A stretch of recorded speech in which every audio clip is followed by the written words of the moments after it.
Got a Spanish 2 test coming up? Or just need a detailed review? Stay with me and let's review the biggest Spanish 2 topics. Let's go! Let's start simple. The present tense of regular verbs. For present tense conjugation, simply drop the AR, ER, or IR infinitive ending and add the new regular conjugation ending. These patterns matter. Once you know them, you can conjugate any regular verb in the present tense. Now, lock that in. Next up, ser versus estar. These two verbs both mean to be. Ser is for what you are or what something is. Estar is for how or where you are or how or where something is. Let's see a few examples.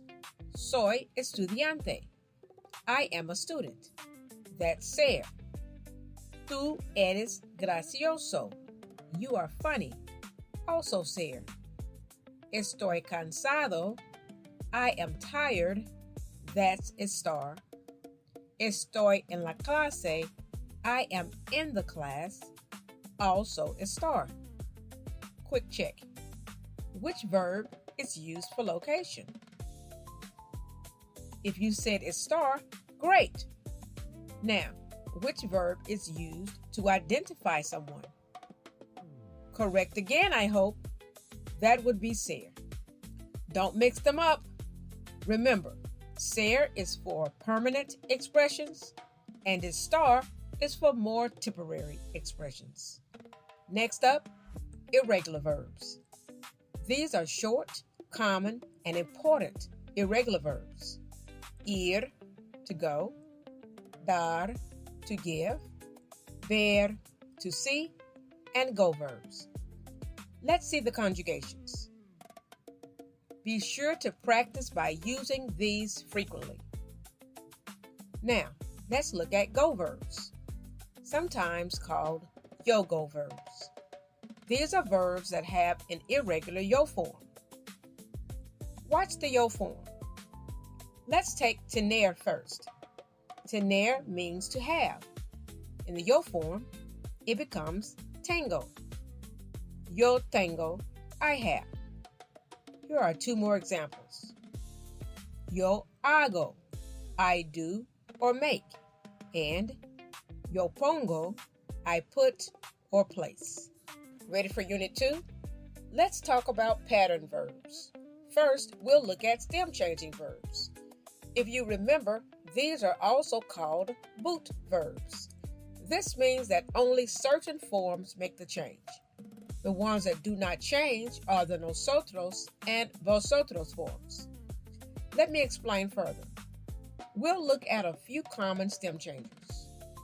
Take querer, which means to want. Querer is an E to IE stem changer. This means we first separate the stem from the ending like this. Do you see the E in the stem now? Well, we have to change that E to IE before we add the conjugation ending, like this. Now we can conjugate. For example, we can say, yo quiero, tú quieres, and so on. Quick check. Does nosotros change? No. So querer, for example, would be queremos in the nosotros form. No stem change. Other stem changers you should know are E to I, O to UE, and U to UE. Next up, saber versus conocer. Both mean to know. Saber is for knowing facts, information, or how to do something. Conocer is for knowing people, places, or things. Check out these examples. Yo sé la respuesta. I know the answer. This is knowing information with use of saber. Yo conozco a Juan. I know Juan. This is knowing a person with use of conocer. Also, notice that the yo form for each verb is irregular. And now, reflexive verbs. Reflexive verbs are actions that one does to oneself. It's like looking in a mirror. The same person does and receives the action. Here's how reflexive verbs work. First, you must use a reflexive pronoun. Then you determine the conjugation and put things together. Let's take the verb levantarse, to get up. First, pay attention to the se, S-E, at the end. This is your reflexive verb indicator. When you see this at the end of an infinitive, you know it is a reflexive verb. Now, before you conjugate, remove the SE indicator to clearly determine the type of infinitive. In this case, it is an AR verb. It will be conjugated as a regular verb. So for the yo form, I will place the appropriate reflexive pronoun before the conjugated verb, and we have me levanto, I get up. Here's another example. The verb acostarse, to go to bed. What happens first? Yes, remove the reflexive indicator. Now, we can clearly see that this is also an AR verb. However, acostarse is also an O-to-U-E stem changer. So we must also take that step of changing the stem before we conjugate. Here we go. Our new stem. And our conjugation with ella. Ella se acuesta. She goes to bed. Here's a quick check. Where does the reflexive pronoun go? If you pick B, then you are correct. All right, moving on to Unit 3, Descriptors and Structure. Starting with possessives. Possessives show ownership. There are short form possessive adjectives such as these, and a long form possessive adjectives such as these. Short possessives go before the noun and must match in number. Long possessives go after the noun and must match in gender and number. Let's see a few examples. Mi libro, my book, short form. El libro es mío, the book is mine, long form. Tus libros, your books, short form. Una prima tuya, a cousin of yours, long form. Let's move on to present progressive, shall we? The present progressive verb tense represents actions that are happening right now. It's very important to remember that the present progressive is formed with the present tense of the verb estar plus the ANDO ending of AR verbs and the IENDO endings of ER and IR verbs. Here are a few examples. Estoy estudiando ahora. I am studying now. Estamos corriendo en el parque. We are running at the park. And ella está escribiendo. She is writing. If it's continuous right now, use present progressive. Our next topic is showing how we use hace plus time expressions. This tells how long something has been happening. When you set up a statement, use this structure. Hace, then the period of time, the word que, the subject, although it may be understood at times, and lastly, the present tense verb you want to use. For example, if I want to say, I have been studying Spanish for 2 years, it would be, hace 2 años que estudio español. Notice that I omitted the yo, but the subject is understood just in other sentences.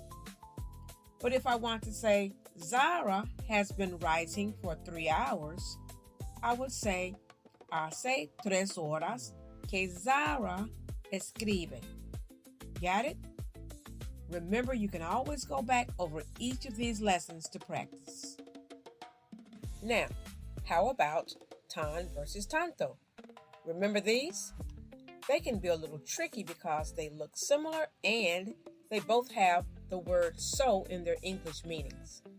But keep this in mind, that tan goes with adjectives and tanto goes with nouns and must match them in gender and number. Let's see some examples. Darren es tan alto. Darren is so tall. Alto is an adjective, so we use tan. And now, tengo tantas camisas. I have so many shirts. Camisas is a noun, so we use tantas, which is the feminine and plural form because it has to match in gender and number with the noun camisas. Be sure to watch the agreement carefully. Now, Unit 4, Pointers and the Basic Past. Let's look at demonstratives first. Demonstratives are words like this, that, these, and those in English. They point out things that are close, nearby, or much farther away. Demonstrative adjectives in Spanish are separated by gender and number. Let's look at a few of them. Este, esta, ese, esa, aquel, aquella. These are the singular forms, but these terms also have plural forms. For example, este becomes estos, these, and esa becomes esas, those. Aquel becomes aquellos, those over there. Let's see some examples with nouns. Este libro, estos libros. Ese papel, aquellas mesas. Because these terms look similar, you can use this memory trick to help tell them apart. This and these have T's, that and those don't. Memorize it. Again, this and these have T's, that and those don't.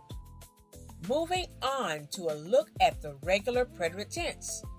The preterite tense says that actions are completed in the past.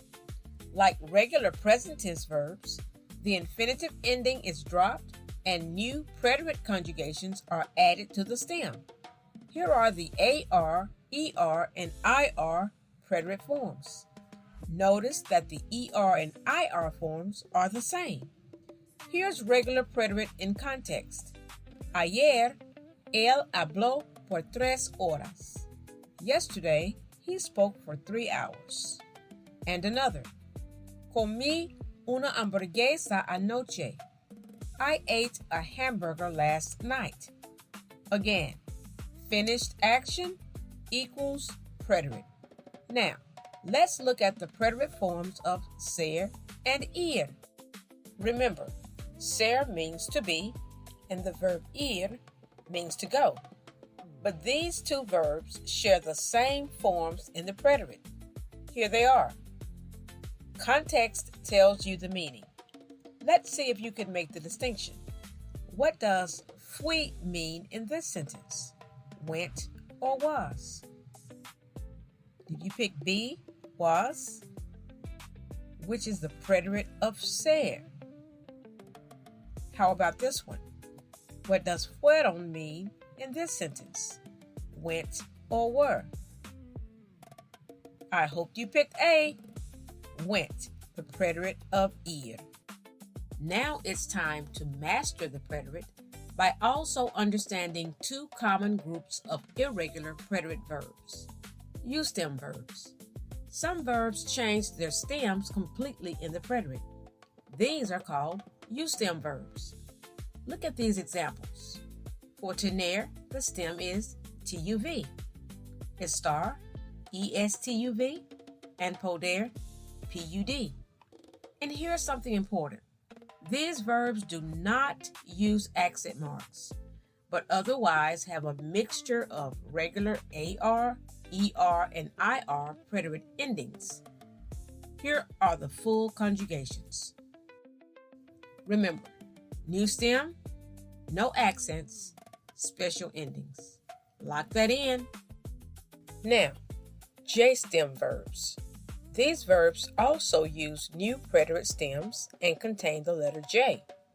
Here are two examples, decir and traer. But watch closely. Their endings are slightly different. Take a look and notice the difference. For third person plural, they use ERON and not IERON. Don't miss it. Study these carefully. Now, for our last section on past tense mastery, imperfect versus preterite. Preterite is for completed action in the past. Imperfect is for ongoing action in the past or something that used to happen. Let's see the contrast in Spanish and English. Estudié. I studied. That's preterite. Estudiaba. I used to study. Or I was studying. That's the imperfect. The imperfect is actually pretty easy. There are only two sets of endings. AR verbs use ABA endings. ER and IR verbs use IA endings with an accent on the I. Here are the examples with hablar, comer, and vivir. Remember, the imperfect is used for actions that were ongoing, repeated, or used to happen in the past. Now, for our last unit, pronoun power. If you're finding this review helpful, take a second to like this video and subscribe. It really helps the channel and lets me keep making lessons like this. Now, back to pronouns. Let's talk about direct object pronouns. These replace the what or whom about the action of the verb. For example, in English, if I say, I have the book, then book is my direct object because it answers what I have. If I replace the book with a pronoun, my sentence would say, I have it. The word it is the direct object pronoun. Some direct object pronouns in Spanish must agree in gender and number with the nouns they replace. Here is the list. Let's see a few examples. Tengo el libro. I have the book. Becomes lo tengo. I have it. Ella compró las blusas. She bought the blouses. Becomes ella las compró. She bought them. Next, we'll look at indirect object pronouns. Indirect objects answer to whom or for whom an action is being done. For example, in English, I might say, Shelby gives the kids candy. Then I ask the question, to whom does Shelby give the candy? Or, Shelby gives the candy to whom? The answer to that question is the kids. So the word kids is the indirect object. As kids is a noun, it can be replaced by a pronoun. Our new sentence with the indirect object pronoun is Shelby gives them candy. Them is the indirect object pronoun. Here are the two sentences in Spanish. Shelby da dulces a los niños. Shelby gives the kids candy. With the indirect object pronoun, the sentence becomes Shelby les da dulces. Shelby gives them candy. The indirect object pronoun is les. Here is the full list of pronouns in Spanish. Notice that the indirect object pronouns will only show a difference in number, singular or plural. Remember, your goal is proficiency, not perfection. Recognize the patterns, stay calm, and trust what you know. You've got this. Do your best and make yourself proud. And don't forget to subscribe for more videos. Hasta luego.